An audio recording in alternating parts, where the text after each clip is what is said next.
এবার অষ্টম শ্রেণীতে উঠলাম নি, কিন্তু যে এই কারণে আমি 2-3 মাস ধরে পড়াশোনা বাদ দিয়েছি।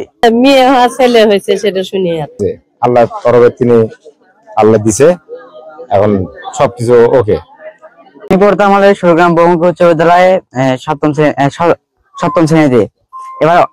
এবার অষ্টম শ্রেণীতে উঠলাম নি, কিন্তু যে এই কারণে আমি 2-3 মাস ধরে পড়াশোনা বাদ দিয়েছি।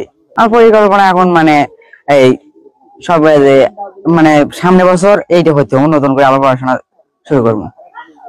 মানে মূল কথা কথা বলবো, সেই কথাটা বলতে পারি নাই। মানে মানুষের কাছে কি এক ধরনের মানে হেসিটেশনের ফিল, মানে ভয় ছিল, মানুষ অবাক হয়ে যায়। খোকনের মেয়ে ছেলে হয়েছে, সেই জন্য দেখার জন্য আমরা আসছি, আইসা দেখলাম যে বাস্তবিক সঠিক সে মেয়ের থেকে ছেলে হয়েছে। ধন্যবাদ। আপনি কি শুনে এসেছেন? আমিও ওটাই শুনছি যে খোকনের একটা মেয়ে ছিল, বড় মেয়ে, 3টে মেয়ের মধ্যে এটাই বড়।